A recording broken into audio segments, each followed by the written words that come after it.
All right, today we're cracking open the toolbox for something we all use every single day: interpersonal communication. I mean, it's the bedrock of pretty much everything, right? From a huge presentation at work to just chatting in the break room. So, let's get into it. You know that feeling, right? You're in a meeting, you're explaining something you're passionate about, and crickets. It's like your words are just vanishing into thin air. It is so frustrating. So what's going on here? Why does that happen?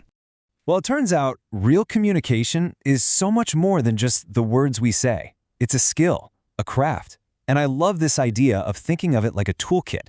You wouldn't use a hammer for every single job, would you? It's about having the right tool and knowing when to use it. So that's what we're going to do. We're going to build that toolkit together, piece by piece. Okay, but before we even start grabbing tools, we need to set the stage. You gotta check the weather first. And in the world of communication, that weather is what we call the communication climate. It's the emotional vibe in the room, and believe me, it is the foundation for everything. So what exactly is this communication climate? Well, it's that feeling you get when you walk into a room. It's the overall vibe. Do people feel trusted, respected, valued? When that climate is positive, ideas flow, people are engaged, and, they're actually happy to be there. But a negative climate? Forget about it. It's like trying to have a calm conversation in the middle of a hurricane. It just doesn't work. All right, let's grab our first tool. And honestly, this might be the most powerful, most underrated tool in the whole box. We spend so much time thinking about what we're going to say next, right? But the real secret weapon of communication is listening. And I'm not talking about just letting sound go in your ears. I mean active listening. It's a skill, and it's a game changer. And this is a really important distinction to make. Hearing, that's just a physical thing. It's automatic. Sound waves hit your ears, you can't really stop it. But listening, that's a whole different ballgame. That is a mental activity. It takes real focus. It takes effort. It's the difference between having the radio on for background noise versus cranking up your favorite song and singing along to every word. See the difference?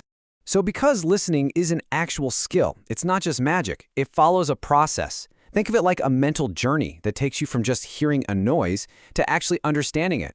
And it all happens in your brain, in the blink of an eye, really. And here's what that journey looks like. First, you've got hearing. That's just the sound coming in. Step 2 is filtering. This is huge. It's your brain deciding to ignore the air conditioner, the person typing next to you, and to zero in on the voice. Then you have to interpret. You have to figure out what those sounds mean. And finally, recalling, storing it so you can remember it later. And listen, if any one of these steps breaks down, the whole communication chain falls apart. Oh, I love this quote. Good listeners listen with their faces, much like a satellite dish. It's such a great visual, isn't it? It perfectly captures that listening isn't just about your ears. It's an entire body, full face kind of thing. So how do you actually do that? Okay, let's break it down with this super practical checklist. First, physically turn your face toward the person speaking. Like that satellite dish locking on. Make eye contact. That completes the circuit. Give them some nonverbal feedback, a little nod, a smile, show them you're there. And this one is key. Stop talking. Seriously. Just use little phrases like, uh-huh, or I see, and ask questions to actually understand, not just to jump in with your own 2 cents. Okay, so we've got the whole receiving end of things covered. Let's flip the coin. Now it's time to talk about sending messages. How do you make sure what you say actually, lands with the other person? Let's open up the speaker's toolkit. So before a single word comes out of your mouth, the best communicators are already running through a quick mental checklist. Who am I talking to? What is the absolute core message I need to get across? How should I say it so they get it? Is now the right time and place? And this is the big one. Why should they even listen?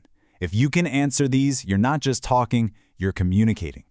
And it really isn't just what you say, it is absolutely how you say it. Your voice is an instrument. Think about it. Accent and pronunciation. Are you being clear? Enunciation. Are you actually finishing your words or kind of swallowing them? And intonation. Please vary your pitch. Nobody wants to listen to a monotone drone. And finally, projection. Just standing up straight can make your voice sound so much more confident and clear.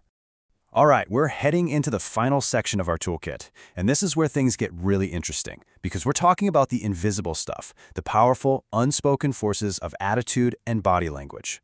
So, what's an attitude, really? It's basically a mental shortcut. It's a bundle of beliefs you have that makes you respond a certain way to things. You can think of it like the operating system running in the background of your brain. It's the why behind what you do and say. And these attitudes aren't just random, they actually serve a purpose for us. The knowledge function helps us make sense of the world. The expressive one is how we show people who we are. Instrumental helps us decide whether to move towards something or away from it. And the ego defensive function, well, that one protects us from tough truths. When you start to see these functions, it gets a lot easier to understand why people and, why we react the way we do. Okay, now let's talk about body language. This tool is incredibly powerful, but it can also be a little dangerous. Why? Because its meaning is absolutely not universal. What you think you're saying with a gesture might be something completely different to someone else. I mean, take a look at this classic example, folding your arms. Here in the US, you might see that and think, oh, that person's being defensive. But in other cultures, that same exact posture could come across as arrogant. It's the same physical action, sending two totally different signals. It just goes to show you context is everything. But when you learn how to read it in the right context, body language is an absolute superpower. It gives you instant feedback, way faster than waiting for someone to speak, a smile, a frown, you know what's up. It can broadcast someone's entire mood, from confident to totally exhausted, without a single word. And it gives so much meaning to simple things, like a firm handshake that just says, I'm confident and you can trust me. So there you have it. We've gone through the whole communication toolkit. We talked about setting the right climate, the power of active listening, how to craft your own message, and how to read all those unspoken cues. The tools are all laid out for you now. They're in your hands. So the real question is, what are you going to build with them? What's the message you're going to choose to send tomorrow?